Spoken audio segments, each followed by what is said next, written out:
முதல் வாசகம் யோசுவா நூலிலிருந்து வாசகம். அதிகாரம் 24, இறைவசனங்கள் 14 29 முடிய. இப்பொழுது ஆண்டவருக்கு அஞ்சி உண்மையோடும் நேர்மையோடும் அவருக்கு ஊழியம் புரியுங்கள்.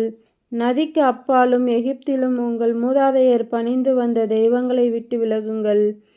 ஆண்டவருக்கு ஊழியம் புரிவது தீயது என்று உங்கள் பார்வைக்கு தோன்றினால், உங்கள் மூதாதையர் நதிக்கு அப்பால் பணிந்து வந்த தெய்வங்களுக்கோ, உங்கள் நாட்டில் உங்களுடன் வாழும் எமோரியரின் தெய்வங்களுக்கோ, இவர்களுள் யாருக்கு ஊழியம் செய்வீர்கள் என்பதை நீங்கள் இப்போது முடிவு செய்யுங்கள்.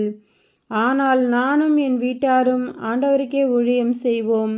மக்கள் மறுமொழியாக, ஆண்டவரை கைவிட்டு வேற்று தெய்வங்களை வணங்குவது எங்களிடத்தே அறவே நிகழாதிருப்பதாக.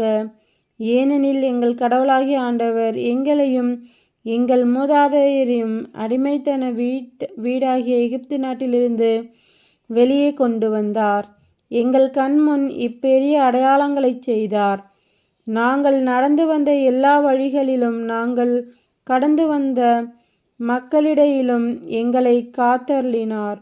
ஆண்டவர் எல்லா மக்களையும் இந்நாட்டில் வாழ்ந்த எமோரியரையும் எங்கள் முன்னின்று விரட்டினார். நாங்களும் ஆண்டவருக்கு ஊழியம் புரிவோம், ஏனெனில் அவரே எங்கள் கடவுள் என்றனர். யோசுவா மக்களிடம், உங்களால் ஆண்டவருக்கு ஊழியம் செய்ய இயலாது, ஏனெனில் அவர் தூய கடவுள். அவர் வேற்று தெய்வங்களை வழிபாட்டை சகிக்காத கடவுள்.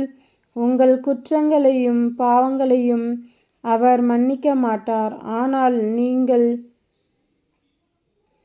ஆண்டவரை கைவிட்டு வேற்று தெய்வங்களை வணங்கினால் அவர் மீண்டும் உங்களுக்கு தீங்கு செய்வார். உங்களுக்கு நன்மை செய்த அவர் உங்களை அழித்து விடுவார் என்றார். மக்கள் யோசுவாவிடம், இல்லை, நாங்கள் ஆண்டவருக்கே ஊழியம் புரிவோம் என்றனர். யோசுவா மக்களிடம், ஆண்டவருக்கு ஊழியம் செய்ய அவரை நீங்களே தெரிந்து கொண்டீர்கள் என்பதற்கு நீங்களே சாட்சிகள் என்றனர். அவர்கள், நாங்களே சாட்சிகள் என்றனர். இப்பொழுது உங்கள் நடுவில் உள்ள வேற்று தெய்வங்களை விலக்கி விடுங்கள். இஸ்ரேலின் கடவுளாகிய ஆண்டவரிடம் உங்கள் இதயங்களை திருப்புங்கள் என்றார். மக்கள் யோசுவாவிடம், எங்கள் கடவுளாகிய ஆண்டவருக்கு நாங்கள் ஊழியம் புரிவோம், அவரது குரலுக்கு கீழ்ப்படிவோம் என்றனர். அன்று யோசுவா மக்களுக்காக உடன்படிக்கை செய்தார். செக்கேமில் அவர் அவர்களுக்கு விதிமுறைகளையும் ஒழுங்குகளையும் கொடுத்தார். யோசுவா இவ்வார்த்தைகளை கடவுளின் திருச்சட்ட நூலில் எழுதினார். ஒரு பெரும் கல்லை எடுத்து அதை ஆண்டவரின் திருத்தலத்தில் ஒரு கருவாலி மரத்தின் கீழ் நாட்டினார். யோசுவா எல்லா மக்களிடமும், இதோ, இக்கல் நமக்கு எதிரான சான்றாக இருக்கும். ஏனெனில் ஆண்டவர் நம்மோடு பேசிய எல்லாவற்றையும் இது கேட்டது.